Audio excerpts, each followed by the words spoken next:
This channel does not promote any violent, harmful, or illegal activities. All content provided by this channel is meant for an educational purpose only. আরজিকরের দিকে বিক্ষোভে ফের উত্তপ্ত আরজিকর নতুন করে হাসপাতালে তাণ্ডবের প্রতিবাদ প্রিন্সিপালকে ঘিরে বিক্ষোভ দেখাচ্ছেন আন্দোলনকারীরা সরাসরি সেই ছবি দেখব স্পট থেকে আমাদের সঙ্গে রয়েছেন আমাদের সহকর্মী সৌরভ দত্ত। সৌরভ,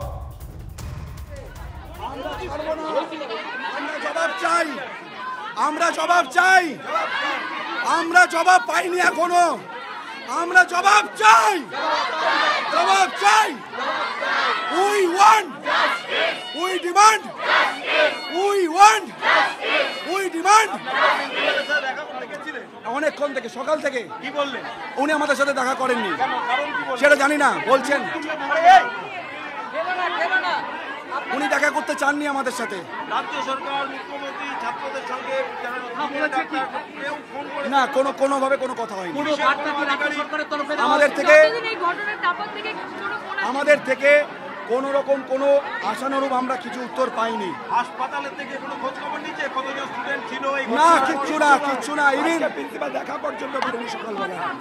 একজন বিভাগের একজন হাসপাতালের প্রধান, আমরা আগের প্রিন্সিপালকে সরিয়েছি কেন? হ্যাঁ, ভ্যাকেট করছে। তাহলে আগের যে প্রিন্সিপাল, এই প্রিন্সিপালের পার্থক্য কি রইল? আগের প্রিন্সিপালও দেখা করতো না, ইনিও দেখা করছেন না। তাহলে একজন বিভাগীয় একজন হাসপাতালের প্রধান, কিন্তু father of the institution, guardian of the institution, তো এটাকে এক্সপেক্ট করেই যেখানে স্টোন পেল্ড হয়েছে, ইট মেরেছে, আমাদেরকে ইট মেরেছে, হোস্টেলে ঢুকে মারতে চেষ্টা করেছে, মেয়েদেরকে ধাক্কা মেরে ফেলেছে, 3 তলা পর্যন্ত উঠে গেছে। তাহলে এটাকে একটা হিউম্যানিক গ্রাউন্ডে, মানবতার খাতিরে, হ্যাঁ ওটাই আমরা মনে করছি সেটাই ভ্যান্ডালাইজ করার তাদের পরিকল্পনা ছিল, ট্যাম্পারিং করার পরিকল্পনা ছিল, যে সেমিনার রুম দুষ্কৃতীদের পরিকল্পনা ছিল তথ্যগুলোকে নষ্ট করার।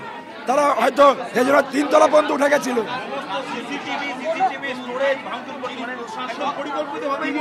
তাই তো মনে হচ্ছে এটা পরিকল্পিত ছাড়া কি।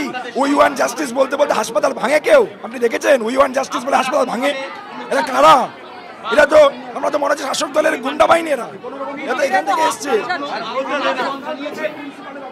তাহলে এটা তো পরিকল্পিত গুণ। হিজড়াদের নিয়ে এসছে, ট্রান্সজেন্ডারদের নিয়ে এসছে 50 জনের উপরে। আপনি যে ট্রান্সজেন্ডারদের নিয়ে এসে ব্যারিকেড ভাঙছে, আমি দাঁড়িয়েছিলাম ব্যারিকেডে, আপনি দেখেছেন ট্রান্সজেন্ডারদের নিয়ে এসে ব্যারিকেড ভাঙা, তার মানে কি তাদের গায়ে কেউ হাত তুলতে পারবে না? ট্রান্সজেন্ডারদের নিয়ে এসছে। শাসক দল ছাড়া আবার কে করবে এটা? শাসক দলের বিরুদ্ধে আমাদের আন্দোলন, কর্তৃপক্ষের বিরুদ্ধে আন্দোলন তারাই পাঠিয়েছে, আবার কি?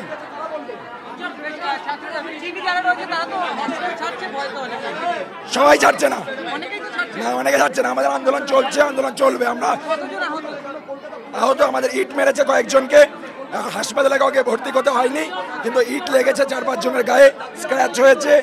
ফিমেলরা প্রচন্ড আতঙ্কিত হয়ে পড়েছে। মানে ভাগ্যিস আমরা ফিমেলদের র্যালিটাকে 5 মিনিট আগে পাঠিয়ে দিয়েছিলাম হোস্টেলে বলে এই ফিমেলদের ইনজুরিটা হয়নি। তারা নার্সিং স্টাফদের বলেছে যে একটা রেপ হয়েছে, আবার রেপ করে চলে যাব।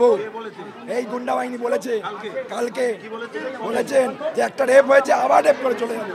দেখবি তোরা, এইটা তাদের কথাবার্তার ভঙ্গি ছিল এই গুন্ডা বাহিনীর।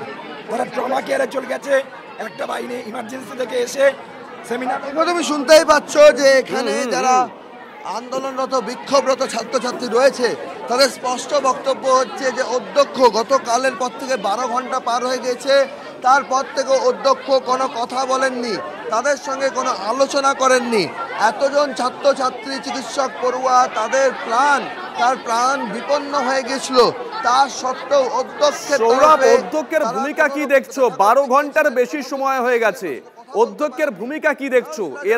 এর আগের অধ্যক্ষকে আমরা দেখেছিলাম একটা মামলা দায়ের করতে 5 ঘন্টার বেশি সময় নিয়েছিলেন। এই অধ্যক্ষ না পারেন, সেই জন্য তারা এই জায়গাটা পুরো ব্যারিকেড করে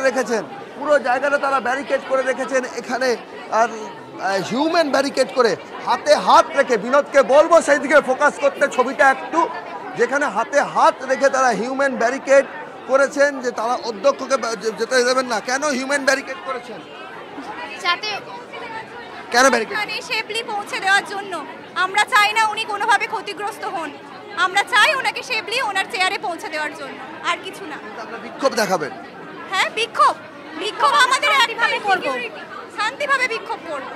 নজর থাকবে সৌরভ, চিকিৎসক পড়ুয়ারা বলছেন তারা বিক্ষোভ জারি রাখবেন, আমাদের নজর থাকবে। সৌরভ, নজর রাখো। আরজি করে দুষ্কৃতীদের হামলার টার্গেট কি ছিল? ওই সেমিনার রুম 3rd ফ্লোরে। থার্ড ফ্লোরে সেমিনার রুমে ওঠার আগে 3 তলাতেই সিল করে দরজা ভাঙচুর করে দুষ্কৃতীরা। থার্ড ফ্লোরকে 3 তলা ভেবে কি গুলিয়ে ফেলে দুষ্কৃতীরা? তাই 4 তলায় সেমিনার রুমে পৌঁছতে পারেননি তারা। দাবি আরজি করের পড়ুয়াদের। তাণ্ডব চালিয়ে সবাই পালিয়ে যাওয়ার ঠিক পরেই সেখানে পৌঁছই আমরা, TV9 বাংলা সবার আগে। এই বাঁ হাতে তারা যান। বাঁ হাতে কেন যান না, বাঁ হাতেই এই পথ দিয়েই যাওয়া যায় সেমিনার কক্ষ, যেটা শুক্রবারের অকুস্থল। সেই সেমিনার কক্ষের এই যে র্যাম্প, তারা এই র্যাম্প ধরে এখন যেখানে পুলিশ তালা দিয়ে রেখেছে সেই র্যাম্প ধরে তারা চলে যান ইএনটি বিভাগ, যেটা 2nd ফ্লোরে উপস্থিত। দেখো, এটা তো একদমই, এটা আর কোনো সন্দেহের জায়গায় থাকছে না। তারা হয়তো জিজ্ঞেস করেছিল যে কোথায় আছে তাদেরকে, মানে অনেক সময় এটা আমরা দেখেছি সেই ভুলটা হয়ে যায় অনেকের ক্ষেত্রে। ফরচুনেটলি ভুলটা হয়েছিল, নাহলে হয়তো আর মানে সেমিনার রুম কেন, ওইখানকার কিছু আর পাচ্ছে। চিকিৎসকেরা বয়েজ হোস্টেলেও তো তারা ধাওয়া করেছিল। বয়েজ হোস্টেলে তারা সেইভাবে ধাওয়া না করলেও গার্লস হোস্টেলে কিছু লোকজন ঢুকে পড়ে। ঘটনার সময় উপস্থিত চিকিৎসক নার্সরা বলছেন যে 2nd ফ্লোর মানে বাংলায় 3 তলা। যারা এসছিলেন তাদের কাছে ইনফরমেশন ছিল 3rd ফ্লোর। 3rd ফ্লোর মানে যে বাংলায় 4 তলা, এটা তারা বুঝে উঠতে পারেননি। তাই 3 তলায় পৌঁছে ইএনটি বিভাগের ঘরে গিয়ে সেখানে দরজায় ভাঙচুর করে তারপর তারা ক্ষান্ত হন। সেমিনার রুম যে অরক্ষিত থেকে গেছে তার একটাই কারণ যে 3rd ফ্লোর মানে যে 4 তলা, এটা হয়তো জানা ছিল না। যারা আরজি করে তাণ্ডব, লন্ডভন্ড এমার্জেন্সি মানে যেখানে মুমূর্ষু রোগীদেরকে নিয়ে যাওয়া হয়, দুষ্কৃতীরা উঠে যায় 3 তলা পর্যন্ত। যে ছবি দেখাচ্ছিল সৌরভ, উদ্দেশ্য কি ছিল তাদের? প্রমাণ লোপাট করা কি? এই প্রশ্ন তুলছেন অনেকেই। ঘটনার পরেই সেমিনার হলের দরজায় পৌঁছে যাই একমাত্র আমরা, TV9 বাংলা। আদৌ কি অরক্ষিত আছে সেমিনার হল? দেখুন আমাদের বিশেষ প্রতিবেদন। সেমিনার হলের খুব কাছে আমরা রয়েছি। যে ধ্বংসলীলা চলেছে নিচে, তার আজকে উপরে এসেছিল। এখানে পুলিশ কর্মীরা পাহারারত অবস্থায় রয়েছেন, তারা এখানে পাহারা দিচ্ছেন। যে ধ্বংসলীলা নিচে চলেছে তার আজকে উপরে এসছে। যারা পাহারা রয়েছেন আমি তাদের কাছে জানার চেষ্টা করব। স্যার, নিচেরটা তো পুরো ধ্বংস হয়ে গিয়েছে, উপরে কি কেউ আসতে পেরেছিল? উপরে কেউ আসতে পারেনি তো? মানে সেমিনার হলের কাছাকাছি কেউ পৌঁছতে পারেনি তো? পুলিশ কর্মীরা অন্তত আশ্বস্ত করছেন সেমিনার হলের কাছাকাছি কেউ পৌঁছতে পারেননি, তারা পাহারায় ছিলেন। আপনারা তখন কি এখানে পোস্টেড ছিলেন স্যার? মানে নিচের যে ধ্বংসলীলা চলেছে উপরে কেউ প্রমাণ লোপাট করতে আসতে পারেনি তো? এই হচ্ছে গেট লাগানো অবস্থায় ছিল একেবারে যে অকুস্থল সেমিনার রুম, তার অদূরে আমরা এসে পৌঁছেছি। পুলিশ কর্মীরা অন্তত আশ্বস্ত করছেন যে কোনো প্রমাণ লোপাট হতে পারেনি, তার কারণ এখানে কাউকে পৌঁছতে তারা দেখেননি, তারা পাহারায় ছিলেন। ফলস্বরূপ প্রমাণ নিশ্চিহ্ন আছে, প্রমাণে কোনো আপত্তি হয়নি সেটা তারা বলছেন। তারা কিন্তু পাহারারত অবস্থায় এখনও রয়েছেন এবং তাদের যেটা দাবি যে যা ঘটনা ঘটেছে নিচেই ঘটেছে, উপরে কেউ আসতে পারেননি।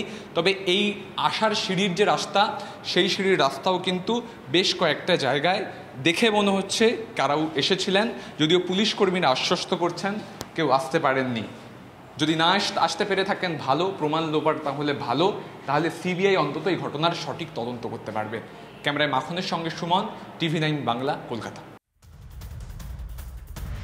আরজি করে ক্রাইম স্পট সেমিনার রুম কি অবস্থা আছে সেটা। গতকাল রাতের হামলার পর বিভিন্ন মহলে বিভিন্ন মত উঠে আসতে শুরু করে, মুখে মুখে কিংবা বিভিন্ন সোশ্যাল সাইটে খবর ছড়িয়ে পড়তে শুরু করে ক্রাইম স্পটেও ভাঙচুর করা হয়েছে। সত্যি কি তাই? আরজি করে যখন উত্তাল, তখন এক জুনিয়র ডাক্তার ভিডিও মারফত জানান ক্রাইম স্পট অর্থাৎ সেমিনার রুম অক্ষত আছে चेस्ट डिपार्टमेंटो।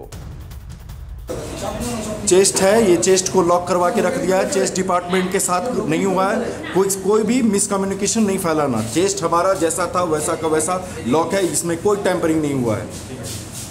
चेस्ट है, ये चेस्ट को लॉक करवा के रख दिया है। चेस्ट डिपार्टमेंट के साथ नहीं हुआ है, कोई भी मिसकम्युनिकेशन नहीं फैलाना। चेस्ट हमारा जैसा था वैसा का वैसा लॉक है, इसमें कोई टेम्परिंग नहीं हुआ है। ভাঙচুরের পর আন্দোলনকারী চিকিৎসকরা জানিয়েছেন দুষ্কৃতীরা সেদিকে যাওয়ার চেষ্টা করেছিল, কিন্তু ততদূর পৌঁছতে পারেনি। সেমিনার রুম অক্ষত আছে। এমার্জেন্সির উপরে ইএনটি ফ্লোর, তার উপরে ভ্যান্ডালিজম চালায়। আমাদের খুব আশঙ্কা তারা তার উপরে সেমিনার রুমের দিকে, চেস্ট মেডিসিনের যে সেমিনার রুম যেটা ক্রাইম সিন, তার দিকে তারা যাওয়ার চেষ্টা করছিল। চেস্ট ওয়ার্ডের দিকে, চেস্ট সেমিনার রুমের দিকে যাচ্ছিলেন, সেখানে ধাক্কাও মেরেছে, কিন্তু পুরোটা করতে পারেনি। চেস্ট সেমিনার রুম এখনও সুরক্ষিত আছে, কিন্তু আমরা মনে করি এভিডেন্স টেম্পারিংয়ের একটা চেষ্টা এই আউটসাইডার যে মব ছিল তাদের দ্বারা করা হয়েছে।